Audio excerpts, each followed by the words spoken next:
2. Eddie cogió al tendero igual que Roland había agarrado al otro hombre, aunque Chip no hizo gala de la lucidez mental de su cliente ni de su instinto de supervivencia. Se limitó a seguir mirando a través del agujero irregular donde habían estado sus ventanales, con los ojos abiertos como platos de la impresión y el sobrecogimiento cuando el camión demoledor entró en la fase final de su danza de destrucción. La cabina dando vueltas de campana, ya liberada del tráiler sobrecargado y descendiendo a trompicones por la colina que había más allá de la tienda hasta llegar al bosque. La carga salió despedida hacia el lado derecho de la carretera y creó una gigantesca ola de tierra que dejó a su paso un profundo surco, un Chevrolet aplastado y otros dos devastadores aplastados. Aunque había mucho más de dónde procedían esos dos, o eso parecía. El tiroteo continuaba. «Vamos, Chip, es hora de partir», dijo Eddie, y esta vez, cuando tiró del tendero hacia la trastienda, Chip se movió, aunque seguía mirando hacia atrás y limpiándose la sangre de un lado de la cara. En la trastienda del almacén, a la izquierda, había un comedor anexo con una barra, un par de taburetes clavados al suelo, 3 o 4 mesas y una antigua langostera encima de un puesto de periódicos que al parecer contenía en su mayoría revistas de destape atrasadas. Al tiempo que llegaban a esa parte del edificio, el tiroteo del exterior se intensificaba. A continuación volvió a aparecer algo nimio en comparación, esta vez con una explosión. Fue el tanque de gasolina de la mezcladora, supuso Eddie. El muchacho sintió el paso zumbante de una bala y vio un agujero negro y redondo aparecer en la foto de un faro colgado en la pared. «¿Quiénes son esos tipos?», preguntó Chip con pasmosa tranquilidad. «¿Quién es usted?». «¿Me han dado? Mi hijo estuvo en Vietnam, ¿sabe? ¿Ha visto ese camión?». Eddie no respondió a ninguna de las preguntas. Se limitó a sonreír, a hacer un gesto de asentimiento con la cabeza y a tirar de Chip siguiendo a Roland. No tenía ni la más remota idea de dónde iban o cómo iban a salir de esa jodienda. Lo único de lo que sí estaba seguro del todo era de que Calvin Torre no estaba allí, lo que seguramente era bueno. Torre podría haber hecho frente a aquel infierno, no, pero aquel infierno tenía que ver con Cal. A Eddie no le cabía ni la menor duda. Si el viejo Cal hubiera... Eddie sintió que una candente aguja de zurcir le desgarraba el brazo y gritó de asombro y de dolor. Un segundo después, otra aguja se le clavó en la pantorrilla. La pierna izquierda le reventó de puro dolor y volvió a gritar. «¡Eddie!». Roland echó la vista atrás. «¿Estás?». «Sí, estoy bien. Sigue, sigue». En ese momento tenían delante de ellos una pared de cartón de madera con 3 puertas. Una tenía el cartel de muchachos, otra muchachas y la otra solo empleados. «¡Solo empleados!», gritó Eddie. Miró hacia abajo y vio un agujero sanguinoliento de unos 7 centímetros en sus tejanos por debajo de la rodilla derecha. La bala no había explotado en la rodilla, lo que era bueno, pero oh Dios, dolía como el más grandísimo hijo de puta de toda la creación. En lo alto explotó una bombilla. A Eddie lo llovió el cristal sobre la cabeza y los hombros. «Estoy asegurado, pero Dios sabe si el seguro cubre cosas como estas», dijo Chip en su tono coloquial. Se limpió más sangre de la cara, luego se la sacudió de las yemas y la tiró al suelo, donde se formó una mancha de tinta de Rorschach. Las balas pasaban zumbando a su alrededor. Eddie vio que una le levantaba el cuello de la camisa a Chip. En algún lugar por detrás de ellos, Jack Andolini, el viejo feo con ganas, estaba gritando en italiano. De algún modo, Eddie sabía que no estaba batiendo en retirada. Roland y el cliente de la camisa de franela pasaron por la puerta con el cartel de solo empleados. Eddie lo siguió, impulsado por la embriaguez de la adrenalina todavía tirando de Chip. Aquello era el almacén y era bastante grande. Eddie percibió el olor de distintos tipos de grano, como a espiga de mentolada y sobre todo a café. En ese instante, don Camisa de Franela se había puesto por delante. Roland lo siguió a toda prisa por el pasillo central del almacén y entre los cajones de madera apilados hasta el techo y llenos de conservas. Eddie iba renqueando animosamente detrás, tirando todavía del tendero. El viejo Chip había perdido muchísima sangre por la herida de la sien y Eddie seguía temiendo que se desmayara. Pero en realidad Chip parecía, chisposo. De hecho, le estaba preguntando a Eddie qué le había ocurrido a Ruth Viper y a su hermana, si se refería a las dos mujeres que estaban en la tienda, y Eddie estaba bastante seguro de que así era. Eddie esperó que Chip no recuperara la memoria de sopetón. Había otra puerta en el fondo. Don Camisa de Franela la abrió e hizo el gesto de ir a salir. Roland tiró de él hacia atrás por la camisa y acto seguido salió él agachado. Eddie colocó a Chip junto a don Camisa de Franela y él se situó delante de ambos. Detrás de ellos, las balas perforaban la puerta del solo empleados y abrían en ella ojos deslumbrados por la luz del sol. «¡Eddie!», gritó Roland. «¡Aquí!». Eddie salió de un salto. Allí había una plataforma para carga y descarga y más allá casi media hectárea de terreno bastante descuidado y revuelto. Había cubos de basura colocados caprichosamente a la derecha de la plataforma de carga y dos contenedores a la izquierda, pero a Eddie Dean le dio la impresión de que nadie se había molestado mucho en poner la basura en su sitio. También había numerosas pilas de latas de cerveza casi tan altas como para ser calificadas de estercoleros arqueológicos. No hay nada como relajarse en el porche trasero después de un duro día en la tienda, pensó Eddie. Roland apuntaba con su pistola a otro tanque de gasolina. Este estaba más oxidado y era más viejo que los que se encontraban en la parte delantera. Tenía una palabra impresa. Diésel, leyó Roland. Eso significa combustible. Así es, ¿no? Sí, respondió Eddie. Chip, ¿funciona el surtidor de diésel? Claro, contestó Chip con un tono de voz desinteresada. Mucha gente llena el tanque aquí detrás. Yo sé manejarlo, señor, se ofreció don Camisa de Franela. Además, será mejor que me deje hacerlo. Puede provocar irritación. ¿Pueden cubrirme usted y su compañero? Sí, aseguró Roland. Vierto allí, y estiró un dedo para señalar el almacén. No, gritó Chip sorprendido. ¿Cuánto tiempo pasó mientras sucedía todo aquello? Eddie no podría haberlo dicho, no con seguridad. De lo único de lo que era consciente era de una claridad que ya había conocido solo en otra ocasión.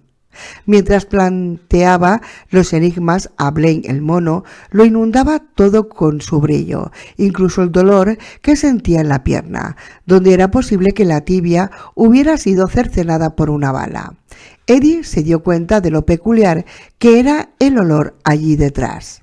Era como de carne podrida y algo enmohecido. El aroma a levadura de miles de cervezas finadas, los hedores de la ociosidad indiferente y el divinamente dulce perfume a pino del bosque que estaba justo en el perímetro de aquella sucia tienducha de carretera. Oyó el rugido de un avión en un lejano cuadrante del cielo. Sabía que le encantaba don Camisa de Franela porque don Camisa de Franela estaba ahí, estaba con ellos, ligado a Roland y a Eddie por los fortísimos lazos de esos pocos minutos. Pero ¿el tiempo? No tenía un verdadero sentido del tiempo, aunque no podía haber transcurrido mucho más de 90 segundos desde que Roland había iniciado su retirada, sino seguramente habrían sido arrollados con camión estrellado o sin él. Roland señaló a la izquierda, luego se volvió hacia la derecha. Eddie y él estaban espalda contra espalda en la plataforma de carga y descarga, separados por unos 2 metros, con las pistolas levantadas a la altura de la mejilla como hombres a punto de iniciar un duelo.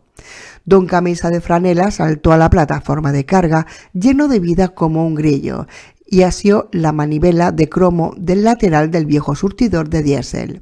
Empezó a dar revueltas a toda prisa. Los números de las ventanillas empezaron a ir hacia atrás, pero en lugar de ponerse todos a 0, se quedaron clavados en el 0019. Curioso, ¿eh? Don Camisa de Franela volvió a darle a la manivela y cuando ésta se negó a girar, él se encogió de hombros y levantó la manguera de la horquilla oxidada. «¡Yo no!», gritó Chip. Seguía de pie en la puerta de su almacén con las manos levantadas, una limpia, la otra ensangrentada hasta el antebrazo. «¡Apártate, Chip, o te vas a...!». 2 hombres aparecieron a toda prisa por el costado del almacén de Stoneham, donde se encontraba Eddie. Ambos iban vestidos con tejano y camisa de franela, pero a diferencia de la camisa de Chip, estas parecían nuevas de trinca, con los pliegues todavía visibles en las mangas. A Eddie no le cabía duda de que se las habían comprado especialmente para la ocasión. Y a Eddie reconoció, sin lugar a dudas, a uno de los matones. Lo había visto por última vez en el restaurante de la mente de Manhattan, la librería de Calvin Torre. Eddie también había matado a ese tipo con anterioridad, transcurridos 10 años desde ese instante, aunque pareciera una locura. En la torre inclinada, el antro de Balazar, y con la misma pistola que llevaba en ese momento en la mano. Le vino a la mente la letra de una vieja canción de Bob Dylan, algo que tenía que ver con el precio que hay que pagar para evitar vivirlo 2 veces. «Vaya narigudo», exclamó Eddie, como solía hacer cada vez que veía aquella escoria de los pantanos. «¿Cómo te va, colega?». La verdad era que George Biondi no le parecía ir nada bien. Ni siquiera su madre habría podido decir que estaba poco más que presentable, ni siquiera en el mejor de sus días, con ese pedazo de napia, y en ese momento sus facciones estaban abotargadas y amarillentas por los moratones que no habían hecho más que empezar a desaparecer. El peor de todos estaba justo entre los ojos. «Yo le hice eso», pensó Eddie, «en la trastienda de la librería de Torre». Era cierto, pero además parecía algo que hubiera pasado hace miles de años. «Tú», dijo George Biondi. Parecía demasiado sorprendido como para levantar siquiera el arma. «¿Estás aquí?» «Estoy aquí», admitió Eddie. «En cuanto a ti, deberías haberte quedado en Nueva York». Una vez dicho eso, le voló la cara a George Biondi y a su amigo también. Camisa de Franela apretó el mango en forma de empuñadura de pistola del surtidor y un chorro oscuro de diésel salió disparado por la boca. Salpicó a Chip, que graznó de indignación y salió tambaleante a la zona de carga. «¡Escuece!», gritó. «¡Por Dios! ¡Anda si pica! ¡Déjalo, John!». John no lo dejó. Otros 3 hombres se acercaron corriendo por el lado de la tienda en que se encontraba Roland, echaron un vistazo al tranquilo e imponente rostro del pistolero e intentaron retroceder.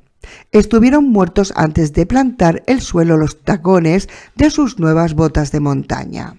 Eddie pensó en la media docena de coches y el enorme Winnebago aparcados al otro lado de la calle y tuvo tiempo para preguntarse cuántos hombres habría enviado Balazar a aquella pequeña misión.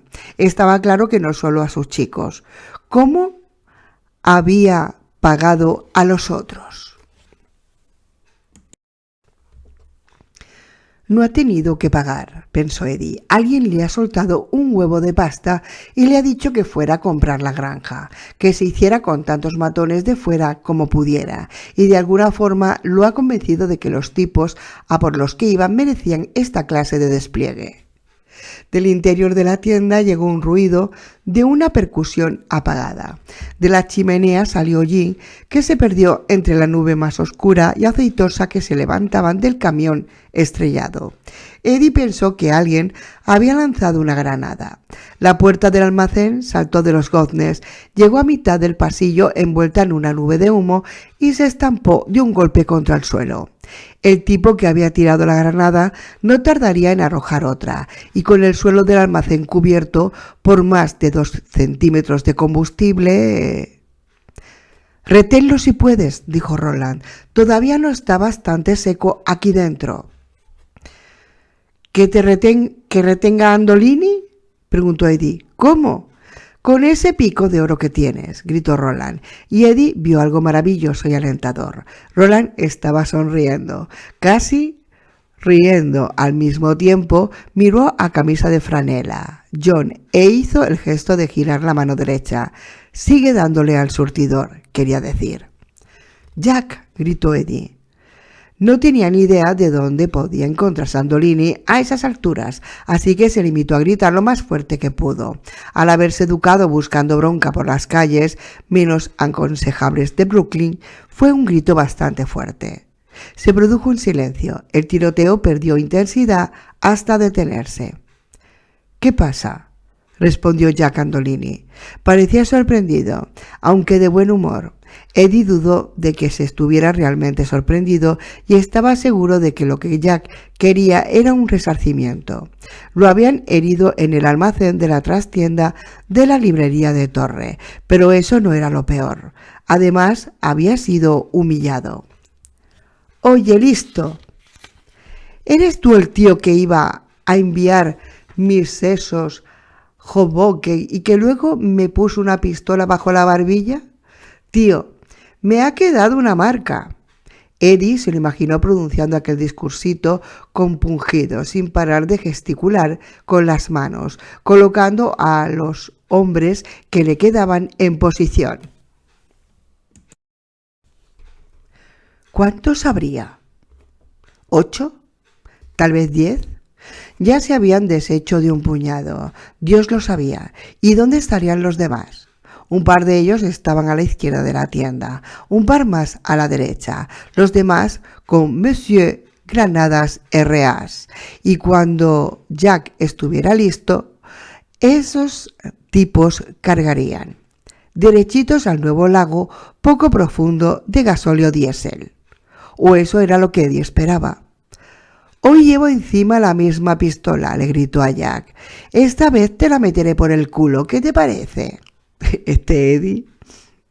Jack soltó una risa, natural y relajada. Un farol, pero de los buenos. Por dentro estaría notando ritmo cardíaco por encima de los 130, presión arterial por encima de los 17. No solo se trataba de un resarcimiento porque un imbécil insignificante se hubiera atrevido a pillarlo desprevenido, sino el trabajo más importante de su asquerosa carrera de matón, la Super Bowl.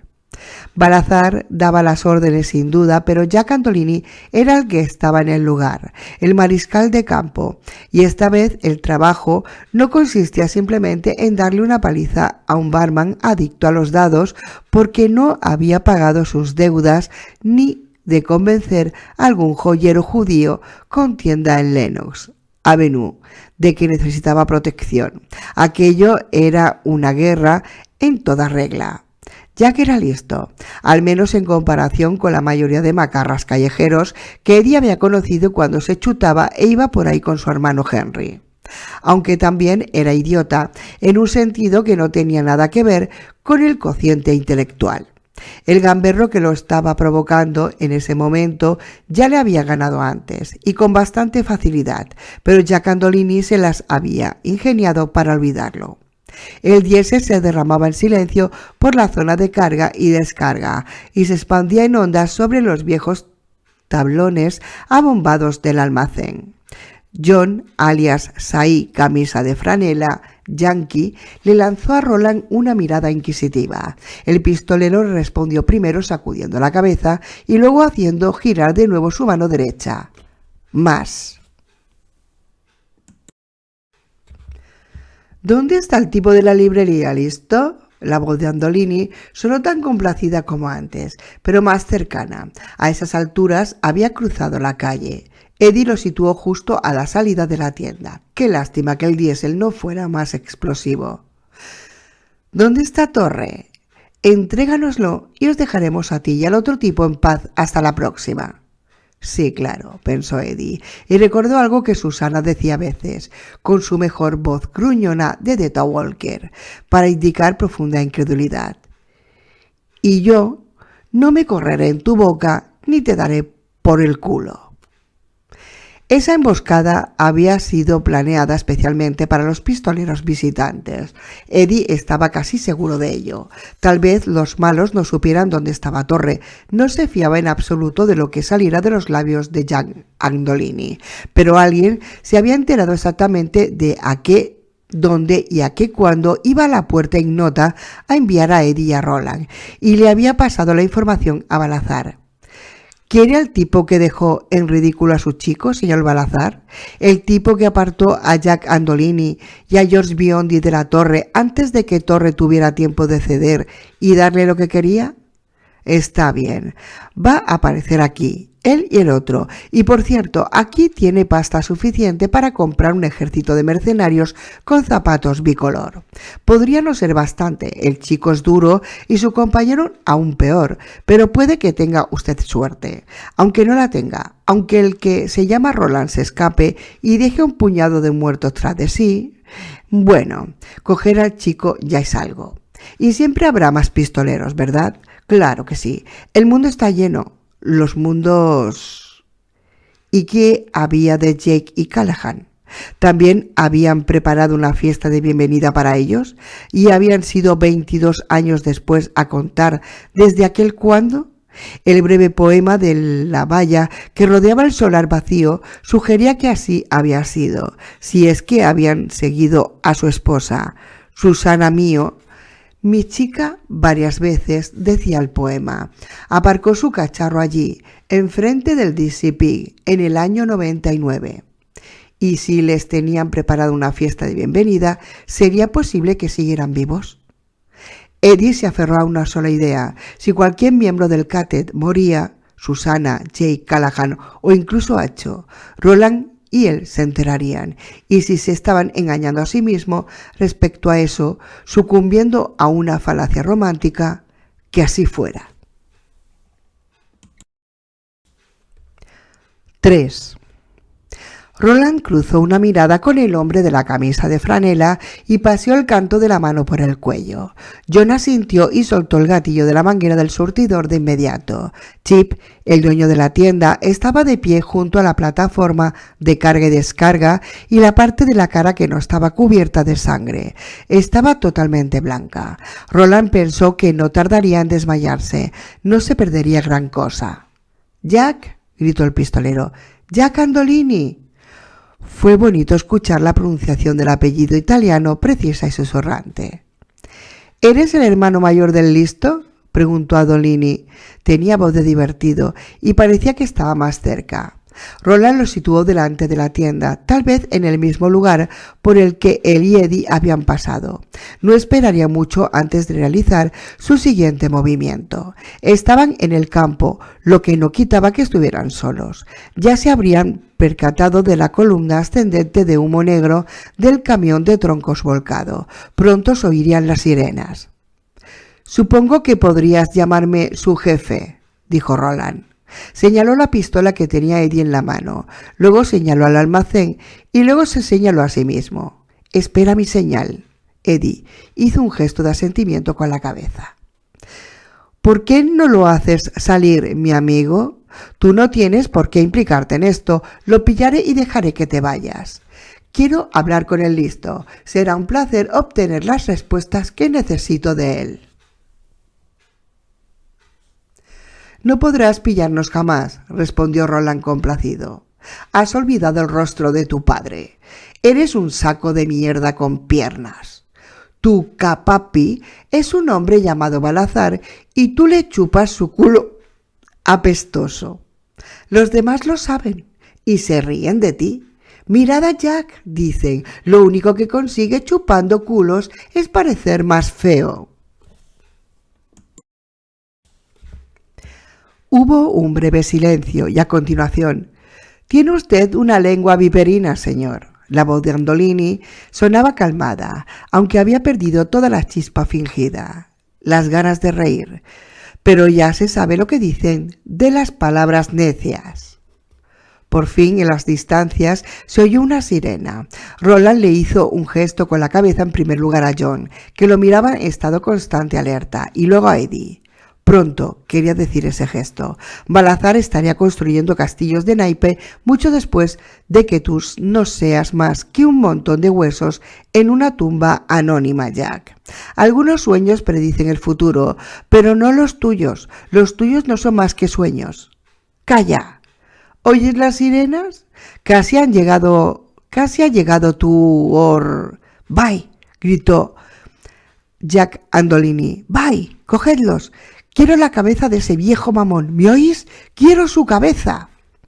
Un objeto redondo y negro pasó lentamente dibujando un arco por el hueco donde antes había estado la puerta con el letrero «Solo empleados». Otro granado. Roland lo había estado esperando. Disparó una vez desde la cadera. El granado explotó en el aire y convirtió la endeble pared que separaba el almacén del comedor en un devastador alud de astillas. Se me oyeron gritos de asombro y agonía. «¡Ahora, Eddie!», gritó Roland y empezó a disparar al charco de diésel. Eddie se unió a él. Al principio Roland creyó que no iba a suceder nada, pero en ese momento una lenta onda de llamas azules apareció en el pasillo central y fue serpenteando hacia el lugar donde había estado la pared del fondo. No era suficiente. Dioses, cómo deseo que hubiera sido eso que llamaban gasolina. Roland empujó con el dedo el tambor de su pistola, tiró los casquillos vacíos junto a sus botas y recargó. «A su derecha, señor», le avisó John con toda naturalidad, y Roland se echó cuerpo a tierra.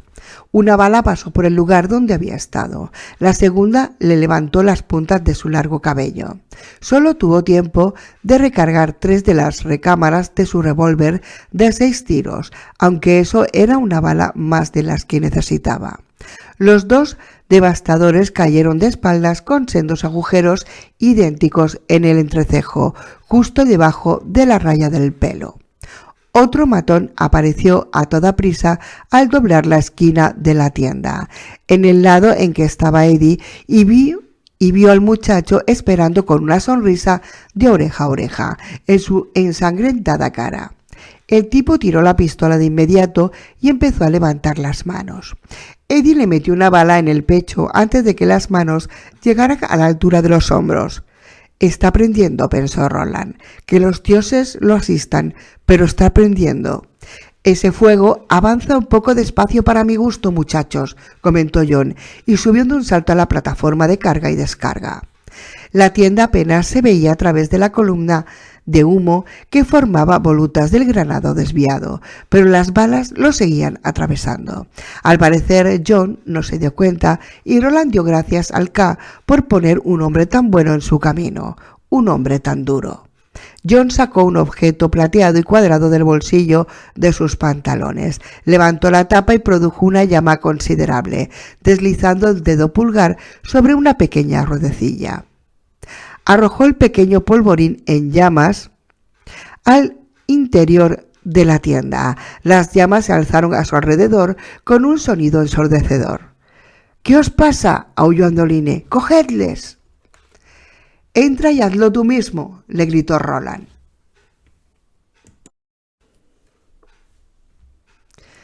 Al mismo tiempo, tiró de la pernera de los pantalones de John.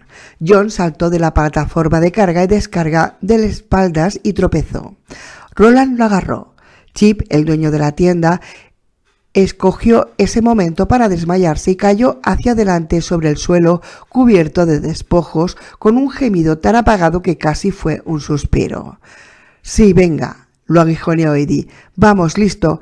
«¿Qué pasa contigo, listo? No envíes a un chico a hacer el trabajo de un hombre. ¿Nunca te lo han dicho? ¿Cuántos tíos tienes allí? ¿Más de una docena? Y todavía resistimos. Venga ya. Ven y hazlo tú mismo. ¿O quieres pasarte el resto de la vida lamiéndole el culo a Enrico Balazar?» Otras balas llegaron al otro lado de la cortina de humo y llamas, pero los devastadores que se encontraban en el interior de la tienda no mostraron interés en intentar cargar atravesando las cada vez más abundantes llamas. Tampoco aparecieron más por los laterales de la tienda. Roland señaló la parte inferior de la pierna derecha de Eddie, donde estaba el agujero. Eddie levantó el pulgar, pero la pernera de los tejanos parecía demasiado llena por debajo de la rodilla, hinchada, y cuando él se movió, el botín hizo un ruido como de succión. El dolor se había convertido en una laceración constante e intensa que parecía palpitar al ritmo de los latidos de su corazón. Aún así, empezaba a creer que no le había dado en el hueso. A lo mejor, admitió para sí, es así porque yo quiero creerlo. A la primera sirena se habían unido 2 o 3 más y se estaban aproximando. ¡Adelante!, gritó Jack. Estaba al borde de un ataque de nervios. ¡Adelante, gallinas! ¡Hijos de puta! ¡Cogedlos! Roland pensó que los malos que quedaban podían haber atacado ya hacía unos minutos, incluso 30 segundos, si Andolini los hubiera conducido al ataque personalmente. Pero en ese momento la opción del ataque frontal había quedado descartada y Andolini debía saber con seguridad que si dejaba que sus hombres se colocaran en cualquiera de los lados de la tienda, Roland y Eddie los derribarían como patitos de barro en una barraca de feria. Las únicas estrategias factibles que le quedaban eran el sitio a un largo movimiento de flanqueo por el bosque, y Jack Andolini no tenía tiempo para ninguna de las dos cosas. Sin embargo, mantener la posición allí detrás podría presentar unos cuantos problemas. Tener que lidiar con la policía local, por ejemplo, o con el cuerpo de bomberos si eran los primeros en aparecer. Roland atrajo a John hacia sí para poder hablar en voz baja. «Tenemos que salir de aquí ahora mismo. ¿Puede ayudarnos?» «Oh, ya te digo, eso creo». El viento cambió de dirección. Una ráfaga de aire entró a través de los ventanales rotos de la fachada del almacén, a través de donde había estado la pared del fondo, y salió por la puerta trasera. El humo del gasóleo era negro y aceitoso. John tosió y lo apartó con la mano. «Seguidme, hay que caminar rapidito». John atravesó a toda prisa la horrible hectárea de tierra hierba que se encontraba detrás de la tienda. Pisó un cajón roto y se abrió camino a manotazos entre un incinerador oxidado y una pila de piezas de maquinaria aún más oxidadas. Había un nombre impreso sobre la pieza más grande que Roland había visto antes en algunos de sus viajes: John Deere. Roland y Eddie caminaban de espaldas para proteger la retaguardia de John, echando rápidas miradas hacia atrás para evitar tropezar. Roland no había abandonado del todo la esperanza de que Andolini realizara un último ataque y de esa manera matarlo, como ya había hecho con anterioridad. Había sido en la playa del Mar del Este y allí estaba de nuevo. No solo había vuelto, sino que era 10 años más joven. Mientras yo, pensó Roland, me siento al menos 1000 años más viejo. Aunque eso no era del todo cierto, sí estaba sufriendo, por fin, las dolencias razonables para un anciano. Sin embargo, tenía un catet que volver a proteger, y no era cualquier catet, sino uno de pistoleros que habían reanimado su vida de una forma que jamás habría imaginado.